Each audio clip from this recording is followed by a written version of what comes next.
स्कंद पुराण का वचन है, 10 पुत्र समा कन्या,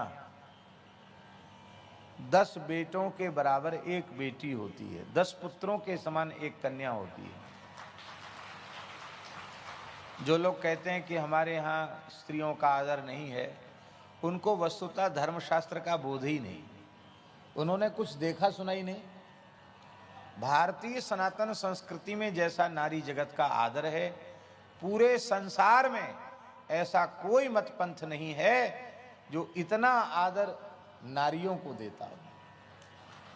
यह केवल हिंदू सनातन संस्कृति है जिसमें नारी मात्र का इतना आदर है। कितना आदर आप देखिए, 9 दिवस पर्यंत कन्याओं का पूजन होता है। किस रूप में होता है? साक्षात भगवती के रूप में उनका पूजन होता है। और पुराणों में लिखा है, मोक्ष के लाभ की प्राप्ति के लिए, तत्व ज्ञान की प्राप्ति के लाभ के लिए, मोक्ष की प्राप्ति के लिए, दिव्य ज्ञान की प्राप्ति के लिए, अपने परम कल्याण के लिए 5 वर्ष से लेकर 8 वर्ष 9 वर्ष तक की आयु की ब्राह्मण कन्याओं का पूजन करके और उनको भोजन कराना चाहिए। उससे मोक्ष की प्राप्ति हो जाएगी, ब्रह्म ज्ञान की प्राप्ति हो जाएगी। शत्रु नाश की कामना से, प्रकट शत्रु तो होते ही हैं, वस्तुतः हमारे भीतरी शत्रु बाहरी शत्रुओं से ज्यादा खतरनाक हैं। भीतरी शत्रु जो कामक क्रोधादिक विकार हैं, षड विकार, यही हमारे भीतरी शत्रु हैं। बाहरी शत्रु उतने महत्व के नहीं हैं, भीतरी शत्रु ज्यादा महत्व के हैं। तो बाहरी भीतरी दोनों प्रकार के शत्रुओं का समन करना हो तो क्षत्रिय वर्ण की 9 कन्याओं का पूजन करके उनको भोजन कराना चाहिए, उनका कन्या पूजन करना चाहिए।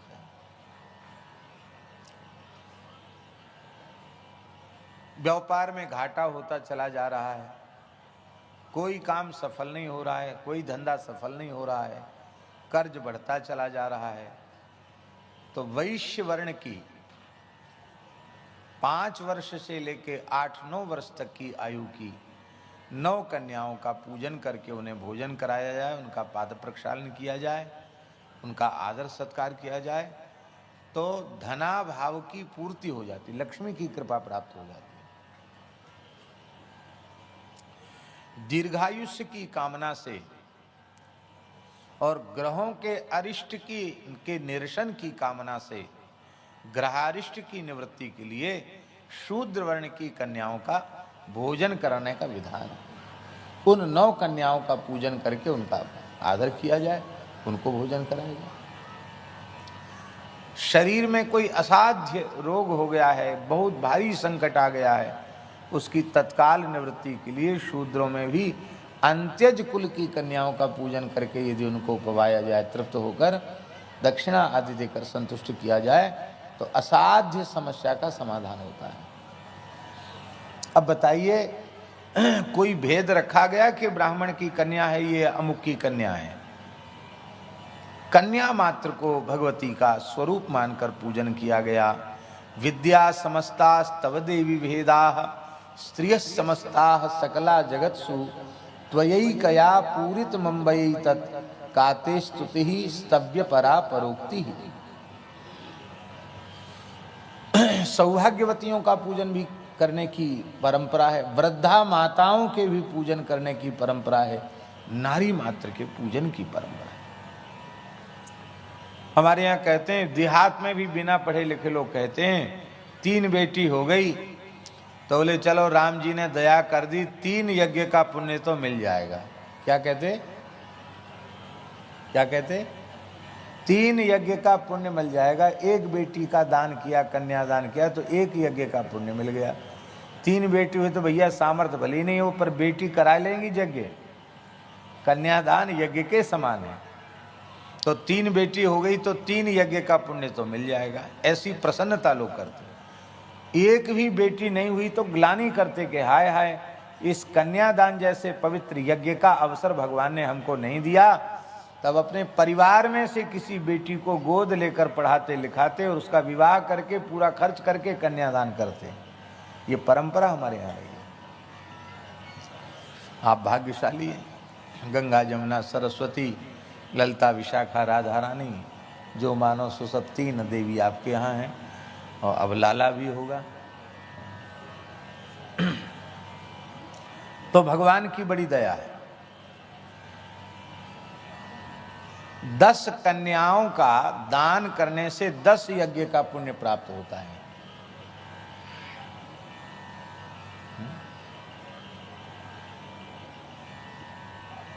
पुत्र की अपेक्षा कन्या की महिमा 10 गुनी अधिक है। 10 पुत्र समा कन्या, स्कंद पुराण में। पुत्री पवित्र किए कुल 2। 10 पुत्र समा कन्या इसलिए कहा गया कि इतने बड़े यज्ञ को सविधि संपादित करने का पुण्य एक कन्या के दान से मिल जाता है। तो 10 कन्या दान करेंगे तो सीधी साधी भाषा में कहें तो 10 यज्ञ का पुण्य प्राप्त हो जाएगा। और 10 कन्या समो तरुः, महर्षि व्यास कह रहे हैं स्कंद पुराण में, 10 कन्या 10 पुत्र समा कन्या, 10 पुत्रों के समान कन्या है। और 10 कन्या समो तरुः, 10 कन्या के समान एक वृक्ष है। इसका मतलब है चाहे सविधि 10 यज्ञ कर लो और चाहे एक वृक्ष लगा दो तो समान है। कितने बड़े पुण्य का कार्य है वृक्ष लगाना।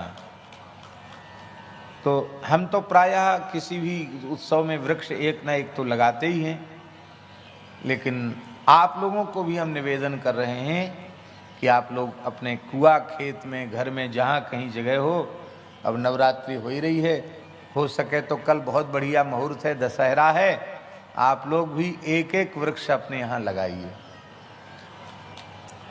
वृक्ष भी ऊट पटांग मत लगाओ। ऊट पटांग जानते हैं, जो खाली सजावट के और कुछ नहीं। बट है, पीपल है, पाकर है, उदुम्बर है, गूलर है। ये वृक्ष इसलिए श्रेष्ठ हैं क्योंकि इनमें जो ऋतु में फल आते हैं तो हजारों पक्षियों की उदर पूर्ति होती है, भंडारा चलता है पक्षियों का। जामुन है, आम है, नींब है। नींब बहुत लाभदायक है, उसकी वायु शरीर को निरोग बनाने वाली है। ऐसे पवित्र जो भारतीय वृक्ष हैं, बिल्व है, बेल का पेड़ है, आंवले का पेड़ है, ये बड़े पुण्यदायक, बड़े पवित्र वृक्ष हैं। तो आपकी रुचि है, लेकिन पवित्र जो भारतीय जो वैदिक वृक्ष हैं उन वृक्षों को ही आप लगावें, ऐसा हमारा निवेदन है। आज इस उत्सव की परिसमाप्ति का दिन है। मूल पाठ संपन्न हो चुका है और उस मूल पारायण को बहुत प्रेम से उच्चारण पूर्वक युवराज जी ने पाठ किया है और ब्रह्म बाबा ने बैठ करके संपूर्ण पाठ का श्रवण किया है। भगवान कृपा करें, इस परिवार में पंडित प्रवर श्री शिव बालक शुक्ल जैसे परम विद्वान हुए, ऐसे ही विद्वान इस कुल में उत्पन्न होते रहे, ऐसी भगवान से हमारी प्रार्थना है।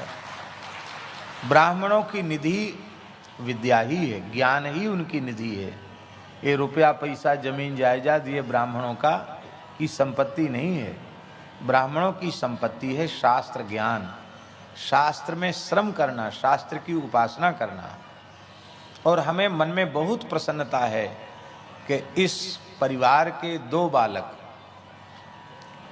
अंकित मिश्र और युवराज मिश्र, इन दोनों ने यहाँ भी त्रिपाठी गुरु जी से पढ़ा और फिर अयोध्या जी में जाकर इस युग के महान ऋषि कल्प परम पूज्य श्री शुक्ल ब्रह्मचारी जी पूज्य प्रातः स्मरणीय श्री विंध्येश्वरी प्रसाद जी शुक्ल ब्रह्मचारी जी गुरु जी, उनके चरणों में रह करके इन्होंने विधिवत अध्ययन किया है।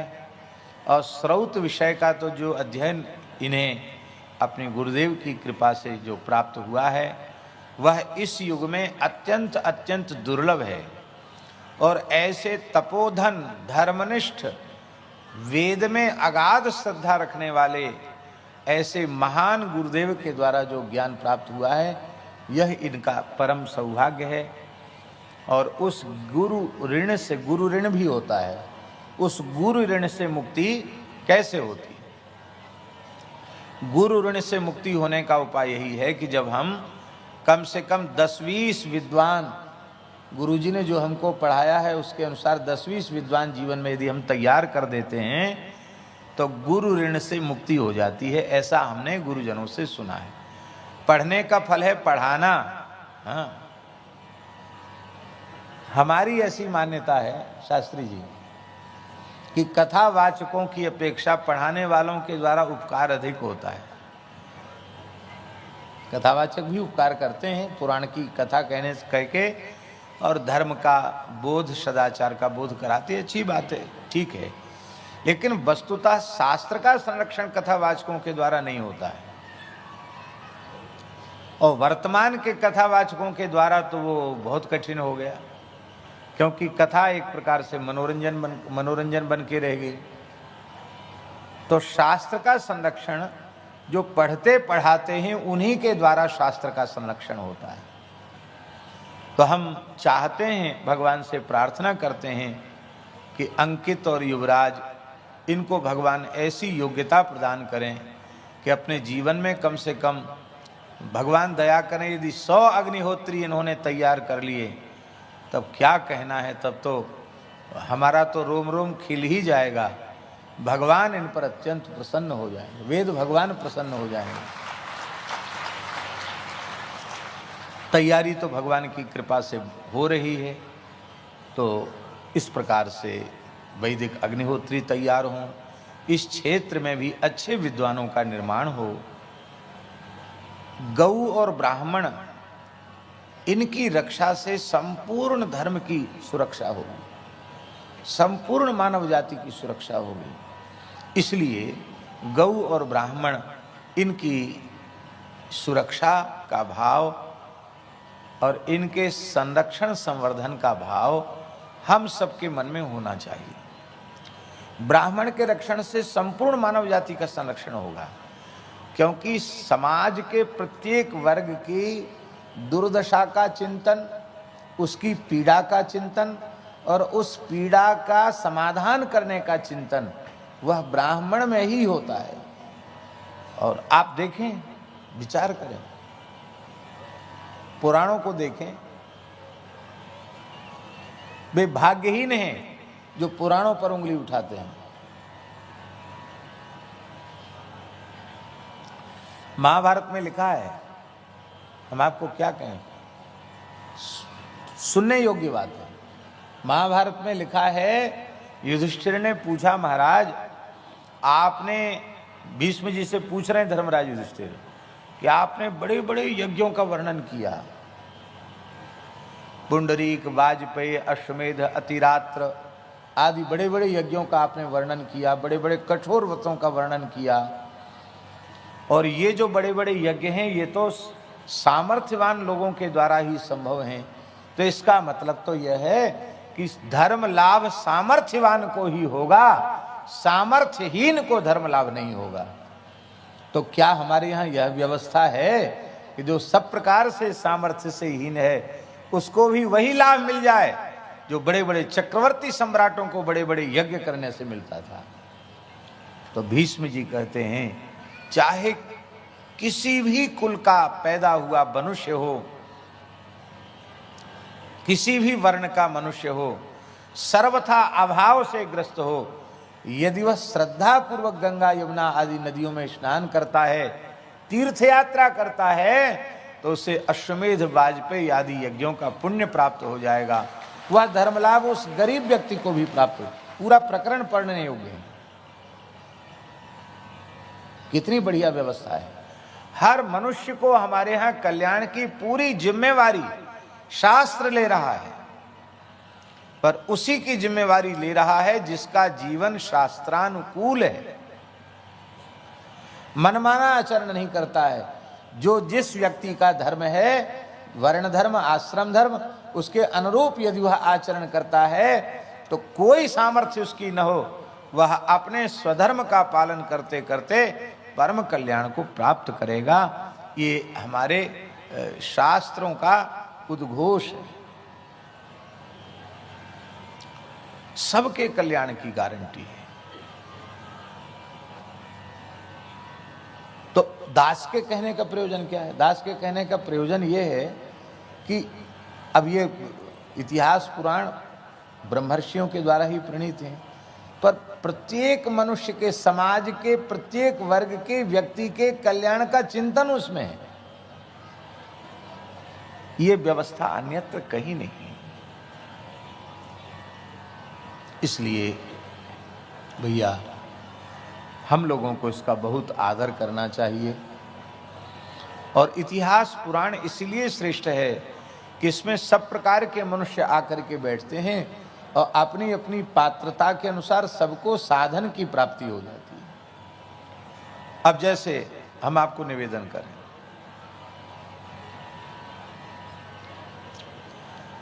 संत वाणी में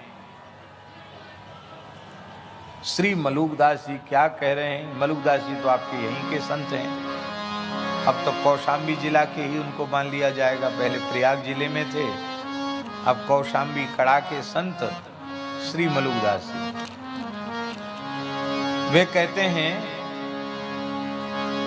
कि 3 दोष यदि आप में हैं तो भगवान आपसे प्रसन्न होने वाले नहीं हैं।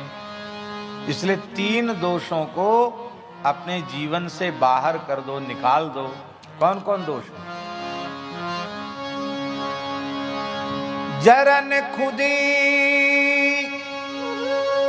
रघुनाथ के मन नाहि सुहाती, जाके जिय अभिमान है, ताकि तोरत छाती। दूसरों की उन्नति को देखकर जलना, ईर्ष्या करना, यह भगवान को प्रिय नहीं है।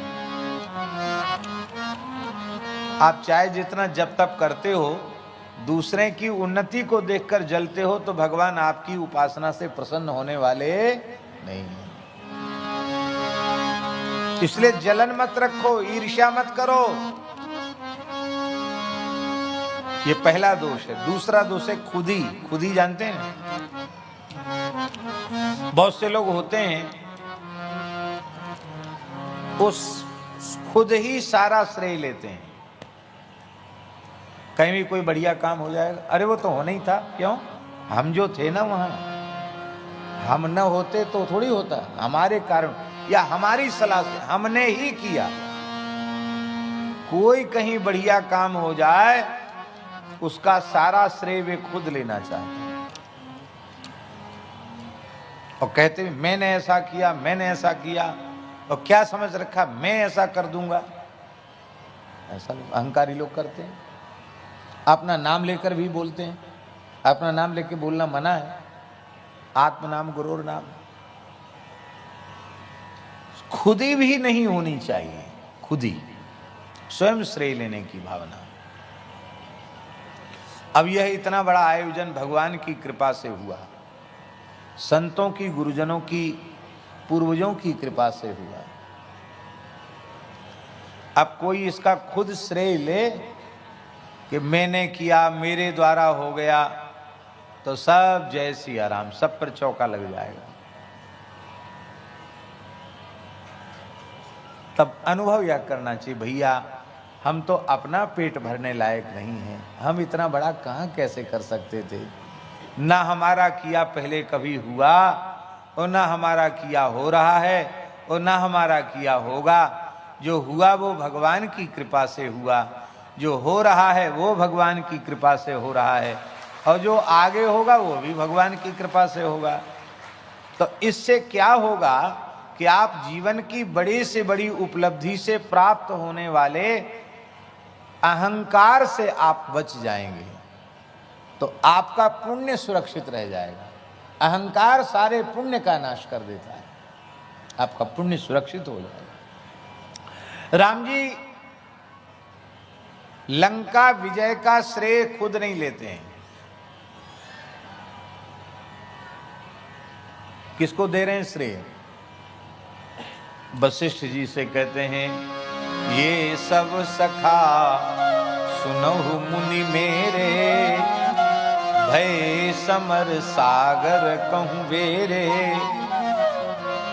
ये सब बंदर भालू हमारे सखा युद्ध रूपी सागर में बेड़ा बन गए, जहाज बन गए। हम तो जहाज में बैठ के पार उतर गए, हमें पता ही नहीं चला। लंका विजय का श्रेय बंदर भालुओं को, खुद नहीं लिया राम जी ने श्रेय। बंदर भालू सोचे वाह जी वाह, ले साहब हमने लंका युद्ध जीता है। अरे हो सकता है किसी हल्के पतरे राक्षस को 150 बंदर पकड़कर चीर फाड़ डालें तो बात अलग है। अरे बड़े बड़े विख्यात पराक्रमी योद्धा वीर जब आए तो हम लोग तो दसों दिशाओं में भाग रहे थे। हनुमान जी नल नील 2-4 छोड़ के सब बंदर इधर उधर भाग रहे थे, तो हम कहाँ से विजय का श्रेय? बड़े बड़े असुरों को नरांतक देवांतक कुंभकर्ण मेघनाद रावण इन सब का वध तो भगवान ने ही किया, लक्ष्मण जी ने ही किया। तो बड़े बड़े असुरों का वध भगवान ने ही किया, तो विजय का श्रेय तो इनको ही मिलना चाहिए। राम जी झूठ बोलते नहीं, राम जी तो साफ झूठ बोल रहे हैं कि लंका विजय का श्रेय बंदर भालुओं को है। तो बड़े बड़ों को तो इनने मारा। राम जी उनके मन की बात समझ गए। राम जी क्या कह रहे हैं? गुरु वशिष्ठ कुल पूज्य हमारे, इनकी कृपा दनुज रण मारे। ये बड़े बड़े असुरों का संहार भी मैंने अपने बल से नहीं किया, श्री गुरुदेव वशिष्ठ जी की कृपा से किया है। राम जी श्रेय न लेकर हमको प्रेरणा दे रहे हैं। जीवन में जो कुछ आपके शरीर से बढ़िया काम हो उसका श्रेय भगवान को दो, माता पिता को दो, गुरुजनों को दो, पूर्वजों को दो, स्वयं श्रेय मत लो। अब कुछ गलती बन जाए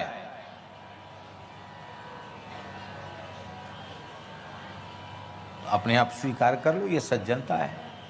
इतना ही नहीं, गलती दूसरे की आप खुद स्वीकार कर लो, यह सब मोर पाप परिणाम। अपराध न होने पर अपराध स्वीकार कर लो, समस्या का समाधान हो जाएगा। ब्रज के एक गांव की घटना है। वहां पुरानी छत्ती गौशाला की बच्चे उपद्रवी, ब्रजवासी बालक तो ज्यादा चंचल हुए। बालक तो वैसे सब जगह के चंचल होते हैं।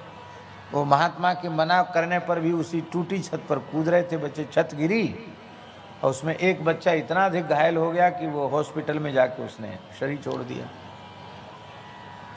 1-2 दिन पीछे। अब वो जो महात्मा थे वो तो भाग गए स्थान छोड़ के, डर के मारे। गांव के लोग बड़े नाराज। तो हम गए, भगवान का मंदिर बंद, भगवान की सेवा कैसे हो। हम गए, लोगों ने कहा भैया गांव के लोग बहुत गुस्साए हैं, आप जाओगे पता नहीं क्या। उन्होंने कहा कछु कहेंगे ही, जो कछु कहेंगे सो सुन लेंगे। हम गए, पूरा गांव इकट्ठा, ये हुआ बताओ, बालक मर गया, यूं हो गया, त्यों हो गया। सब ने अपने अपने मन का गुहार निकाल लिया।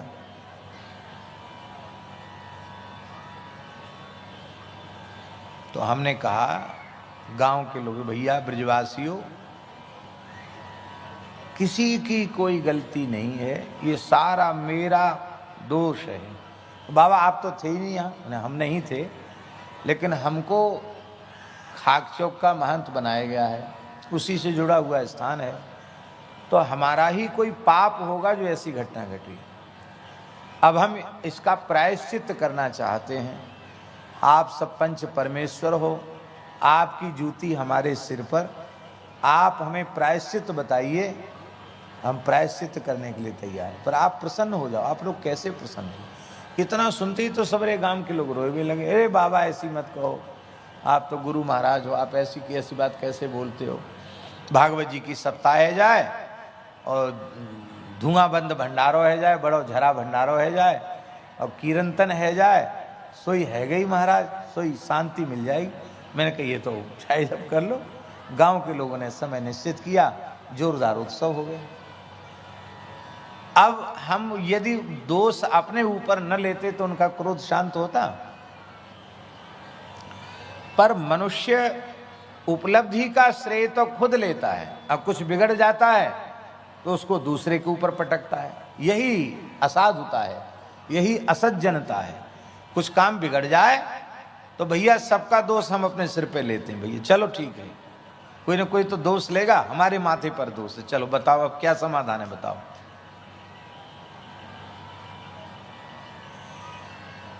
खुदी नहीं रहनी चाहिए। जरन खुदी रघुनाथ के मन नाही सुहाती।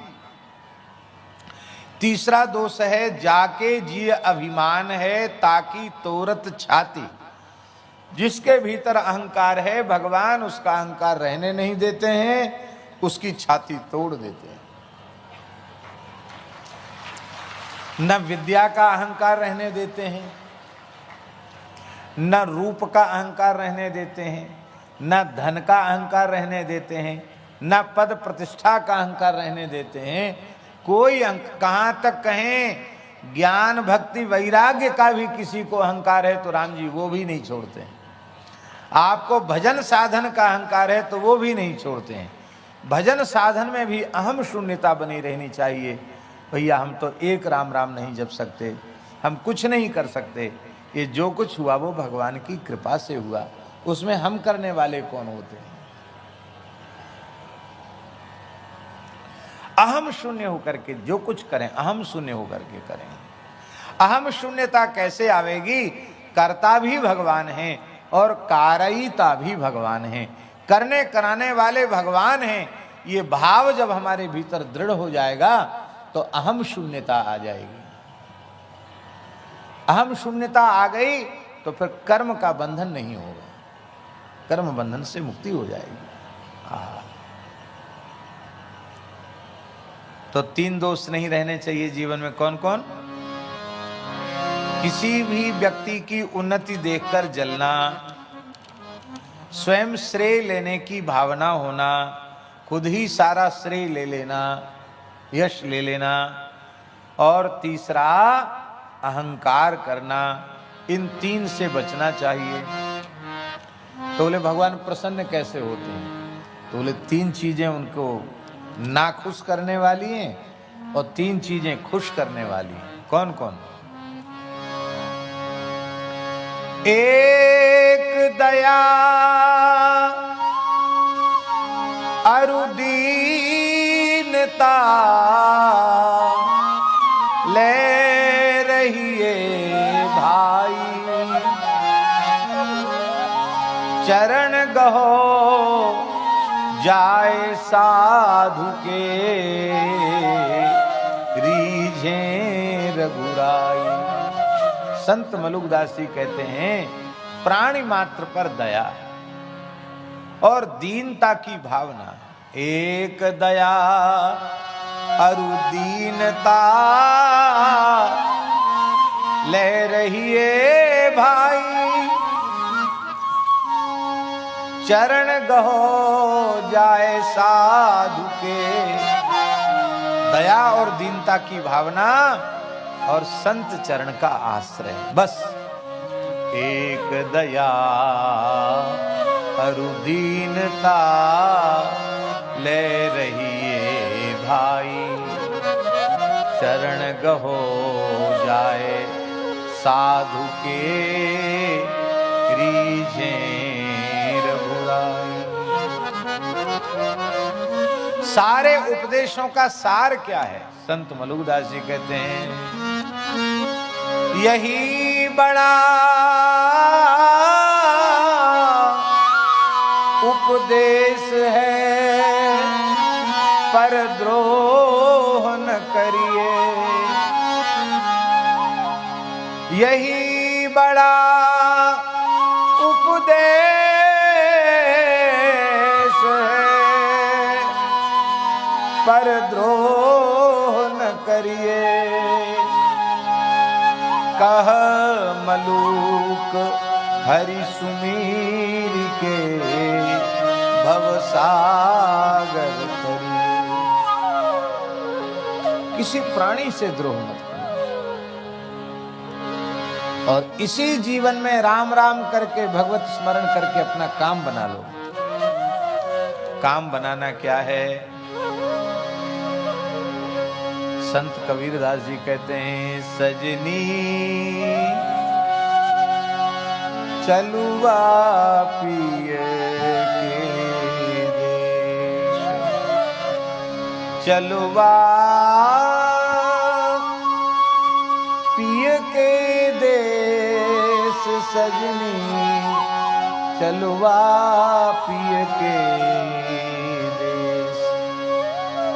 बहुत दिन हो गए इधर उधर भटकते, अब तो प्रीतम के देश में चलना है, अपने प्रीतम के निकट चलना है, जिनके चरणों में पहुंच करके फिर लौट कर इस दुखमय संसार में ना आना पड़े। आप भीतर से निश्चय कर लो, बस अब हो गया, ये अंतिम शरीर है, ये अंतिम जीवन है, अब लौट कर नहीं आना है। अब हमारा कोई काम शेष नहीं है, एक ही काम शेष है, भगवान की प्राप्ति करनी है, बस इतने से काम हो जाए, संसार के सारे काम हो जाएं, आप संसार के सबसे बड़े लोकोपकारी संत के रूप में प्रसिद्ध हो जाएं, पर आपको भगवत प्राप्ति नहीं हुई, आपका स्वयं का कल्याण नहीं हुआ, तो आपके जीवन की उपलब्धियों का क्या अर्थ हुआ? इसलिए संसार में कोई काम होए न होए, इसी शरीर से इसी जन्म में भगवान की प्राप्ति होनी ही चाहिए। इस निश्चय के साथ हम साधन में लगें, भजन में लगें, और बस इसमें बाधा नहीं पड़नी चाहिए, इसलिए हमारा लक्ष्य ठीक बना रहे।